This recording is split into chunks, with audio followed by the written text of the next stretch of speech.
Edi Rama tha sot se nuk I kishte lënë një ditë oficerët e BKH-s që të mos futen brenda selisë së kryeministrisë për të sekuestruar dokumentet për hertimet. Ku I fler Ramës lepuri që po bën presione nga të gjitha anët? E vërteta është që Edi Rama I ka penguar dhe unë e kam denoncuar në kohë bllokimin që u bëri oficerëve të BKH-s për të futur në kryeministri për të konfiskuar dokumenta krimi. Duket se më vonë është ndërhyrë dhe kur kanë shkuar herën tjetër, Edi Rama ka kërkuar çarmatosin e tyre. Sa I vuan nga fobira. Ai ka menduar se për shkak të atyre që ka kryer dhe mund të arrestonin, mund të sonin urdhër arresti apo I gjë të tillë dhe I ka detyruar të lanë, siç thot ai, patllaket me përçmim, t'i lanë tek oficeri I rojës, çka nuk ka ndodhur ndonjëherë.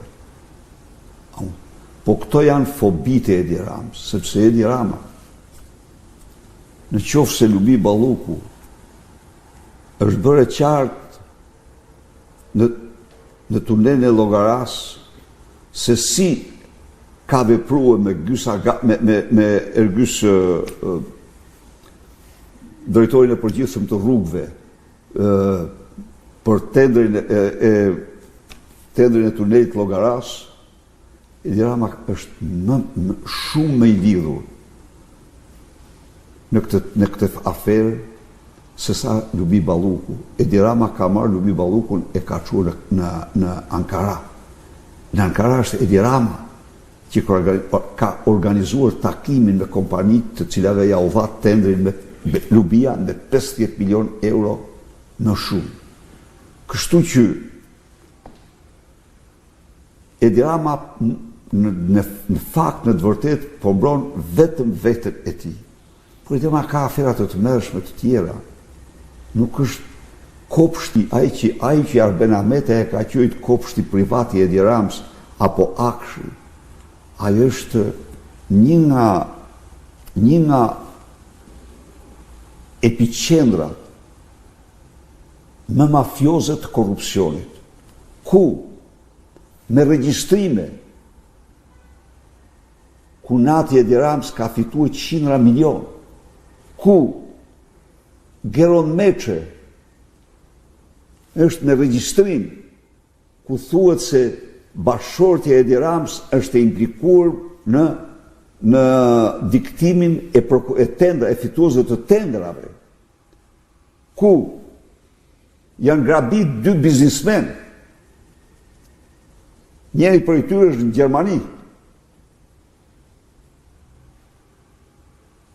ku ish drejtori I përgjithshëm, zëvendës drejtori I përgjithshëm, u mur peng dhe u mbajt orë të tëra në Elbasan sepse duket kishte fol në skap, ku kërkuat të zhdukej dosja, e ku Geron Meçe, ku përfitej edhe vetë Linda Rama. Tani imagjinoti po të shkojnë këta në Surrel edhe t'i kërkojnë dokumentat. Pra, halli I Edi Ramës është shumë I madh. Shumë I madh.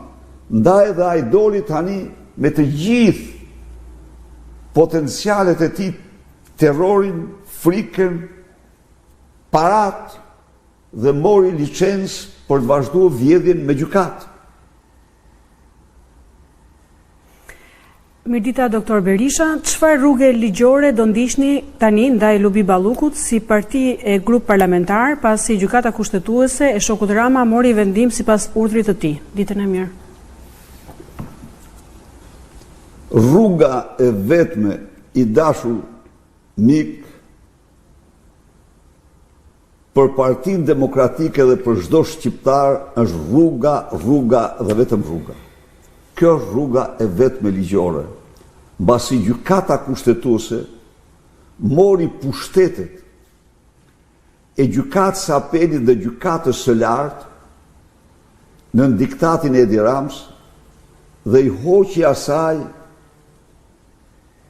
pezullimin.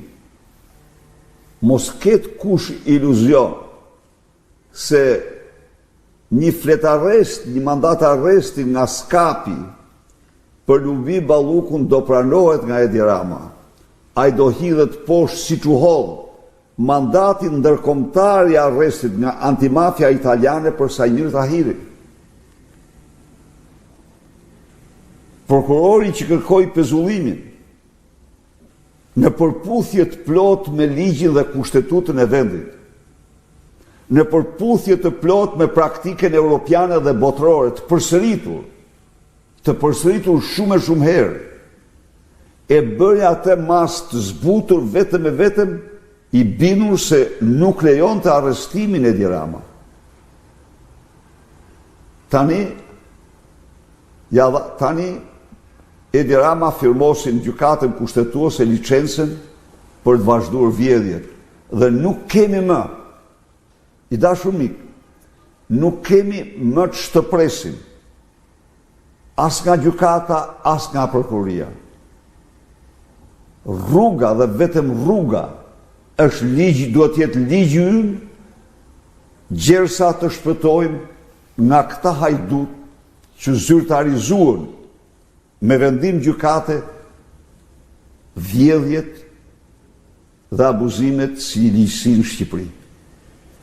Doktor, kam një pyetje. Kur të fillojnë protestat, do të ketë edhe revolta çadër përpara kryeministrisë, bllokim rrugësh, se Edi Rama me vot nuk rrëzohet, as me protesta paqësore nuk rrëzohet.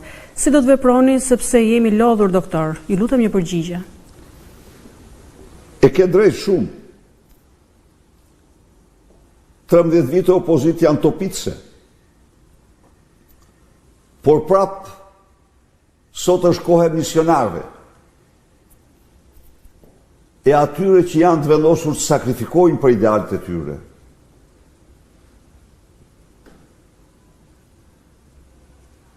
Çfarë kemi sot në dallim nga vitet e mëparshme?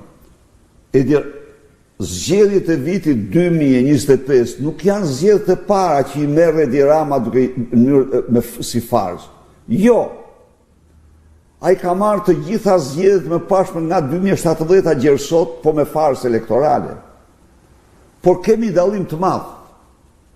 Cili është dallimi i madh?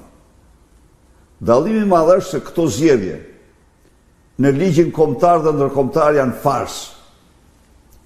Edi Rama bëri përpjekjet më të jashtëzakonshme që të ndryshonte raportin e vëzhguesve ndërkombëtar dhe dështoi plotësisht. Tani Europa, bota pret nga ne t'i dalim zot votësor. Të gjitha format e protestave do përdoren dhe duhet përdoren. Kur ndonjëherë më shumë, vendi nuk ka patur nevojë për kreativitetin, për guximin dhe vendosmërinë e idealistëve shqiptarë. Betej për të rikthyer votën e lirë, betej për shpëtimin e familjes shqiptare, pra e para për shpëtimin e demokracisë me votë e lirë, për shpëtimin e familjes shqiptare nga ligji i sapo miratur, për shpëtimin e Shqipërisë nga rrënimi përfundimtar i saj. Kështu që është kohë e misionarëve, por një gjë u siguroj, se Partia Demokratike gjersa të realizoj këtë qëllim, do qëndroj vetëm në funksion të tij. Protest dhe vetëm protest. Tasim Hasa, doktor, prej gati më shumë se një javë, Adriatik Lapaj me një grup të rinj po protestojnë pareshtur para kryeministrisë. Ju vetë dolët dhe dënuat dhunën ndaj protestuesve. Në protestën që ju do të zhvilloni, Lapaj përfshihet apo përjashtohet? Lapaj nuk përjashtohet dhe unë e përshëndes atë edhe e kam përshëndetur, edhe gestin e tij, edhe aktin e tij dhe protestën e tij të drejtë. Hasani nga Britania e Madhe, doktor, keni ndonjë informacion pse nuk ka shkuar më Rama në Amerikë? edhe këtej nga Anglia sikur nuk po e shohim më?